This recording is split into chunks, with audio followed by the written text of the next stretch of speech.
ஓம் சக்தி பராசக்தி. என் அன்பு தங்கமே, இப்பொழுது நீ மிகவும் கவலைகளால் சூழ்ந்து இருக்கின்றாய். அது உன் அம்மாவிற்கு நன்றாக தெரியும் தங்கமே. இப்பொழுது நீ கஷ்டப்படுகிறாய் என்றால் பிற்காலத்தில் மிகவும் சந்தோஷமாக இருக்க போகிறீர்கள் என்றுதானே அர்த்தம். சில வேதனைகள், சில துன்பங்கள் எல்லாம் உங்களுடைய வாழ்வில் அவ்வப்போது வந்து வந்து செல்கின்றது என்று நீ நினைக்காதே தங்கமே. அவையெல்லாம் ஒரு அனுபவமே. அனுபவமே சிறந்த ஆசான் என்பார்கள். அதுபோல்தான் உனக்கு வரும் துன்பமும். நீ அந்த அனுபவத்தால் கற்றுக்கொள்ள வேண்டிய பாடம் நிறைய இருக்கின்றது தங்கமே. ஒவ்வொரு துன்பங்களும் ஒவ்வொரு அனுபவத்தை நமக்கு தரும். வாழ்க்கை என்றால் அப்படித்தானே இருக்கும். எப்பொழுதும் துன்பத்தை மட்டும் நினைத்து கொண்டிருக்காதே. இன்பமயமான எதிர்காலம் நிச்சயம் உனக்கு உண்டு தங்கமே. நீ இப்பொழுது உறவின் மீது அதிக பாசம் வைத்திருக்கின்றாய்.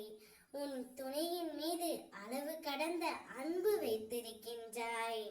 உன் துணையிடமிருந்து அழைப்பு வர வேண்டும் என்று ஏங்கி தவித்து காத்து கொண்டிருந்தாய் அல்லவா?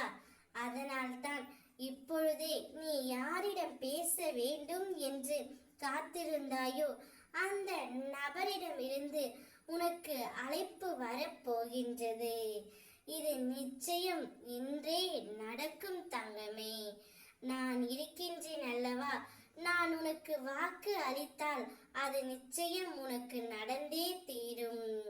ஏனென்றால் என்னுடைய வாக்கு என்றும் பொய்க்காது. அம்மா உன் கண்முன் அவர்களை தோன்ற வைப்பேன். அவர்கள் உன் அருகில் வந்து அமர்ந்து உன்னிடம் மனம் விட்டு பேசவும் போகிறார்கள். உனக்கு அழைப்பும் விடுப்பார்கள்.